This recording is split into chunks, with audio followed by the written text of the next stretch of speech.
Hi there, in the workshop this week we're going to take a look at Graco's cordless, airless Ultramax sprayer 12 months on. That's coming up next. So, busy old period at the moment. This week in particular I've got a big install on Thursday and I'm only just painting it today. Today's Tuesday. I was in all over the Easter bank holiday every day, not all day, but certainly for part of it, just trying to get a previous job through. If you've listened to the podcast, you'll know which one I'm talking about, and also maybe if you've seen a few little bits and pieces on Instagram, you might have seen that too. But a job's been delayed, and it's concertinaed this one. This is going in, the stuff I'm doing today, I've got a couple of alcove units which are going into bedrooms, which are being installed on Thursday, and that's, that's the deadline. It can't be any later than that. So a bit of a scramble to trying to get things finished by then. I was in early today, about 6 o'clock this morning, just to try and sort of catch up with myself, really. And so far it's going so well. I posted the slightly lengthy fluted face frame bookcase video. The conclusion of that came out last week. I let that run a little bit longer than I really wanted to, just because of this nonsense. I'm so busy with actually jobby job, worky work type stuff. I had to let that one run a little bit longer. And as usual, some very complimentary comments about it. I was slightly surprised by a couple of them, though, because a couple of guys that I know were, again, very complimentary about the spraying, but they said that they commented on how clean the workshop looked, how clean, when it's turned into a spray booth. And I've got to confess, I thought I'd addressed this in previous videos. If you don't know, the Graco Ultramax cordless, airless sprayer, I bought this over a year ago. It's February of last year. And I did, I think, an 8-part, I bought it for one specific big job, and I did an 8-part video series called Playing at Spraying, literally as a complete spraying novice, my journey through to being mildly competent. Playing at Spraying, started video number 188.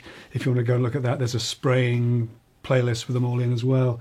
But in the conclusion to that, video number 200, in part 8, I had a lot of problems with overspray initially, just paint dust in the air. And I did address those in the conclusion in part 8, video number 200. The tip was either fitted incorrectly or was faulty.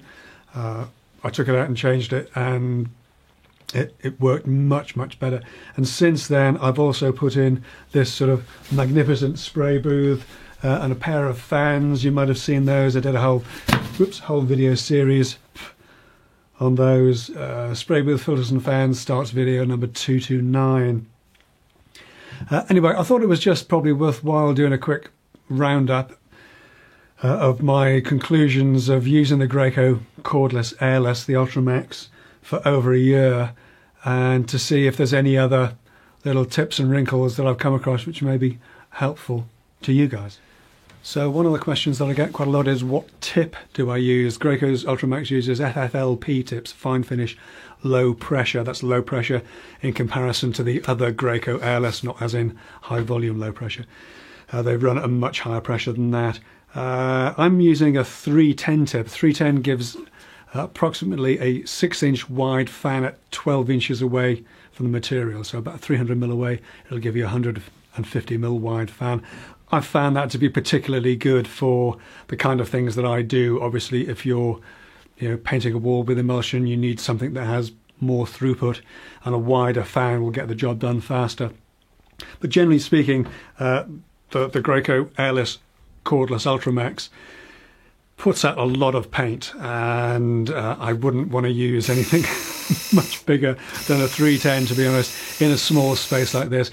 Since I did the big job last year, as I say, I bought this particularly for one large job which needed spraying in somebody's house. I haven't actually taken this out of the workshop at all. I've just used it as a in the workshop, in the spray booth, to finish the alcove units and shelves and fitted furniture type stuff that I do, and it's performed extremely well, I have to say. This did have a pump changed in late October, early November last year, so getting on for 10 months after I first got it. I think I did a video number, video number 242. I had to revert to my sort of backup little cheap and cheerful HVLP system for that. And that worked really well, but I was very, very pleased to get this back because this is a much more workmanlike sort of thing. Covers much, much faster. It took me just under an hour. I've got 2 alcove units. Each one has 7 shelves in, cabinet, bookcase above, 2 large backs, and it took me just under an hour to get a single coat on everything. So yes, couldn't begin to guess at how long that would take if you're using a brush and a roller. But yeah, I mean, the pump going, I thought I was being very conscientious in cleaning this through according to the directions. In fact, I know I was, and yet after 10 months or so, it just died. It was replaced under warranty, and it did take about 3 weeks to get done, so just keep an eye out on that. I've been told that the pump is, the maximum life of the pump is around about 500 litres, so you've got to sort of balance that out as to what you buy. If spraying is a big part of your business, if you're going to be spraying day in, day out, this is almost certainly not the sprayer for you. You need something with a much heavier duty cycle. If, like me, you're making something and spraying it once in a while, then 500 litres will probably last you quite a long time. The pump is user replaceable. It's about a couple £100, I think, and the whole thing was about 600 to buy.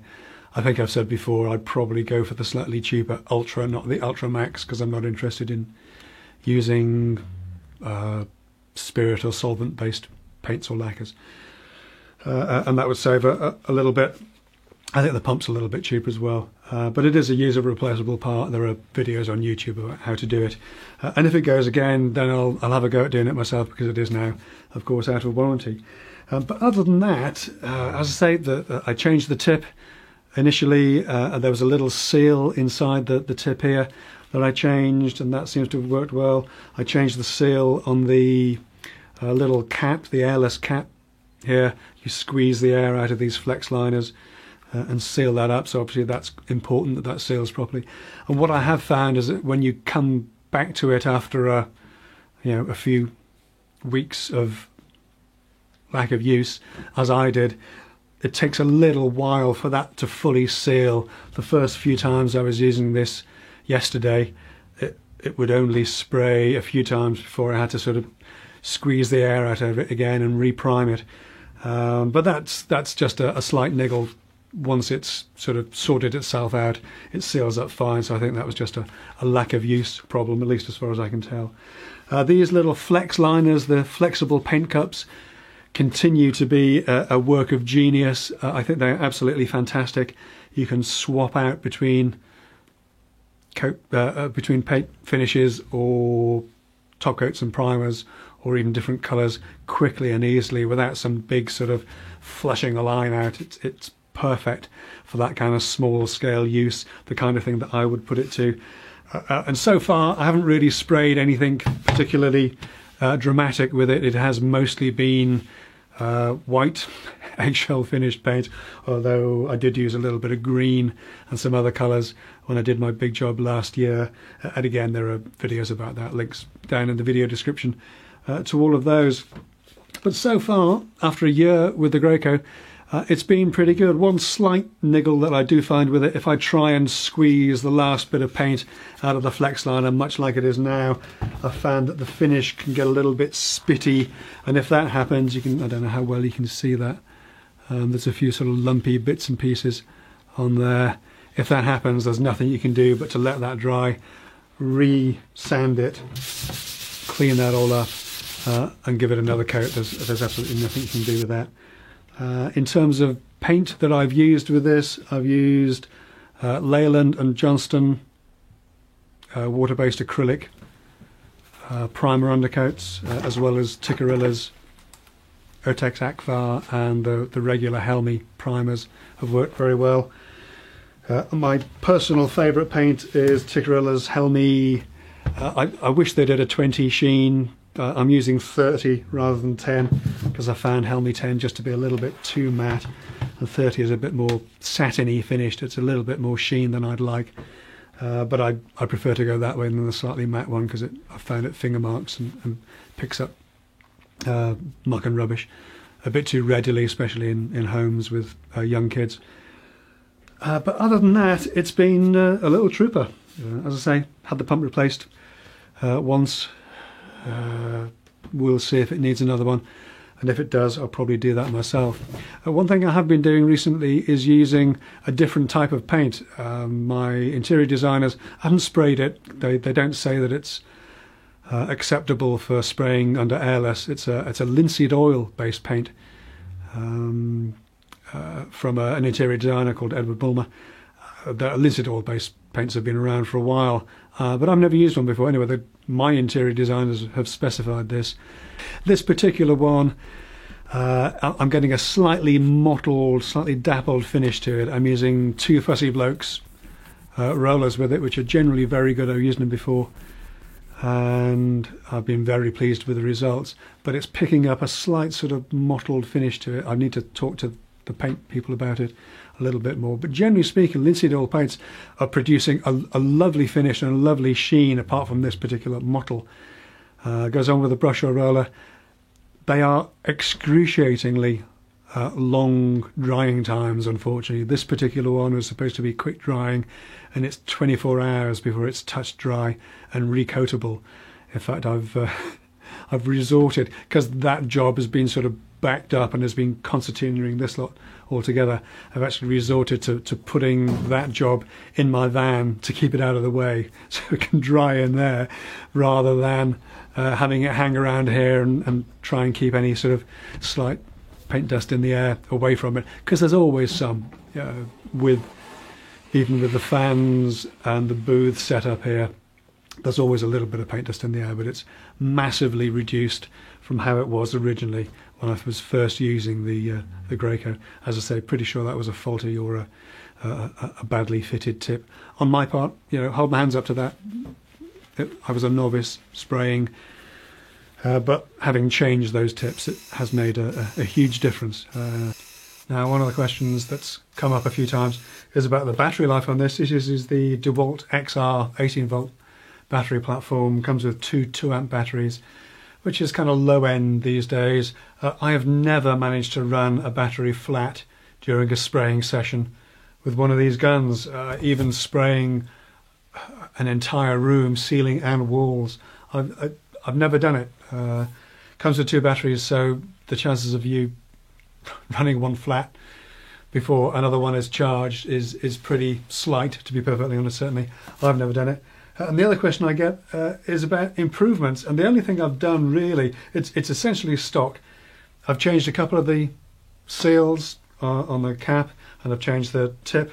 The only other thing I've done, which I'll need to get my gloves on to show you, is to change the filter. There's a little sort of mesh filter here, and I changed that from the standard one to a slightly finer one.